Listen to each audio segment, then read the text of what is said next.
Alright guys, we're back to the 76 Grand Cross video. We have the new maintenance details coming towards JP. Bear in mind, this is, I think, the final update before our global sync in 1 week's time.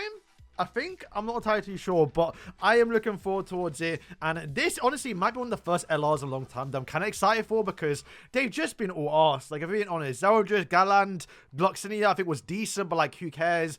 King was actually interesting, but I just didn't really care for King. Maybe I'm biased and I actually like Diane. And her artwork they've done for her looks insane. So, yeah, I mean, I'm biased. I like green. I mean, to be fair, King was green. But regardless, I think this update is actually kind of cool. We're going to go for a kit in a second. But I think the most important thing is we get a new free banner. The free banner is ours. Don't worry about it. We'll go for it in a second. And I guess the most important thing is that the vote banner is now here. Bear in mind, we do now know that the actual festival character will be Lancelot. And I believe I can throw up on screen too. There was a picture somewhere where you can vote for Chaos Arthur. New Era's Melee, which to be fair is getting replaced in 1 month, so not the craziest thing, but hey, at least it's there. And of course the new Escanor, which once again will most likely get replaced, because I do imagine Escanor will get replaced on the actual human team because Lancelot, it will be a human character. But yeah, you can vote. It currently right now, it's tomorrow when we get the actual vote in, so we'll not be able to see who it is. Sometimes they allow you to vote for seasonal characters, sometimes they don't.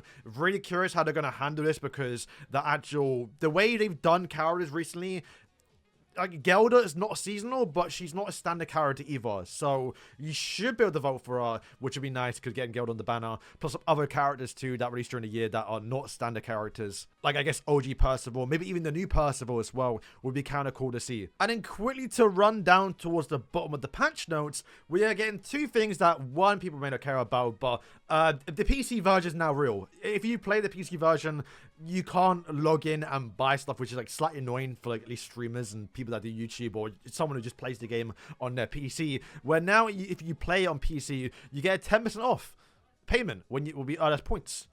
Sure, okay, not bad. But this, no one's gonna care about this, trust me. But I'm actually caring about it because it's been like 3 years since we've gotten a stamp, a new stamp into 76 Grand Cross. I think so. I think the last one might have been Nanashi or something on the lines of that. And stamps are such a little thing. And to be fair, this artwork they used here, I think is somewhere on the forums or somewhere used in game. But like, that's something so little that I really wish that Netmarble would do more of. Where like a new festival comes out of a stamp. Percival, the amount of like chibi artwork the mangaka does in the manga, they could have made a whole box set of stamps just for Percival alone. And I'd love to see stamps come out for like new festivals. It's something so little. You can pay an artist like $50 to make a little stamp and animate it in like 20 to 30 minutes. You know, if you've ever watched my like Grand Cross, you know, what if like videos, my friend makes them in like a few hours and like a day or two and animates them as well. It's so simple and it's just so weird that actually giving us an actual stamp, even though it is just something reused. But hey, maybe this is them hopefully coming back towards, well, might start returning stamps. But yeah, that is something kind of cool. Fix an issue where the special combat skill effect of Demon Lord's Secret Shield increased critical damage and damage of allies was applied even when using skills other than single target skills. So I wonder if that's a nerf to a Shion.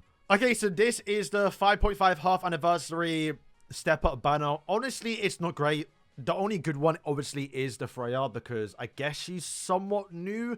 Other than that, it's a rotter of a banner, unless you still want time your 6/6. You can guarantee some Margaret, which is quite nice. And I guess Diane, she's free if some of you are missing her. To be fair, though, I will say, I imagine not everyone has a 6/6, or maybe I'm wrong. It's been a long time.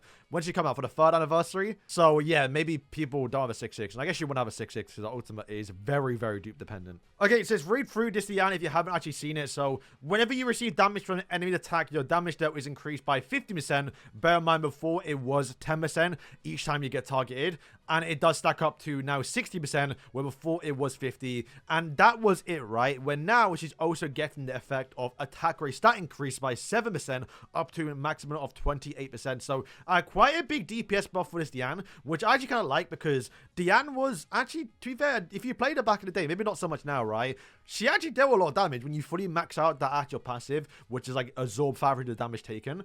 They've also increased the 20% accumulate damage now up to 30%. And additionally, each time you take a stance, your attack rate stats abilities increase by 50% for 2 turns. So that's going to be a buff, right? And while you're in the stance, your damage, okay, it's reduced by 4% your allies, which is the exact same. And the damage you receive from skills during enemy will not exceed... Wow, she has damage cap. Oh, wow, that's actually a massive buff. So what they've done is given basically an extra 28% attack rate stats if you max out the passive. Extra 10% damage though. 50% attack rate stat buff, right? For an actual buff for 2 turns. And you now have damage cap. 60% is not the highest. And remember, when she does have that stance, she typically absorbs a lot of damage anyway. But at least you're not going to get one-shotted, which I guess is kind of nice. That's actually... That seems like a really good buff. Like, there's a lot of damage there. Like, she's getting increased damage, though. Extra attack rate stats. Like, she's going to probably do a lot of damage. And then if you go on, we can kind of jump back over now towards this here. Crazy Rush is now going to be lowering the HP-related stats by for 2 turns. It is... Blue Jericho, right? They've increased the multipliers, so it now goes up to, what is that? 495, and it previously it was, yeah, so and it's like 50% like most of the actual abilities. But the main thing is that you do lower the HP, which she does lower the HP, which is quite nice. Still, you kind of want to save these skills and you want to build her up. And then for her stance, it's relatively the same. It's just now her actual HP-related stats abilities have been now increased. Previously, when you did use it, you got upwards to 30%. It's now been increased from 35%. Wow, big difference, right? But you never get tier 3s. The big difference, I think, is now on, you know, the tier 1 skill. It's now 20%, which previously was 12%. And even on the tier 2 was 18%. So now when you use your tier 1 skill, it actually would be previously better than actual, you know, tier 2 skill. And if you get a tier 2 skill, it's almost like a tier 3 skill. So it's not bad, right? You got, but now she has damage cap as well, so you don't mind the HP-related stats. And then also on the ultimate, they've just added lower enemies HP-related stats to everyone, and then do what she normally does, which is Quo. And yeah, nothing really changed. I mean, the ultimate is kind of fine. It's not really been a problem. It did do a lot of damage if you max out passive. And then now once again, with all that damage-related stats and lowering the HP-related stats by 30% is kind of crazy. AoE as well.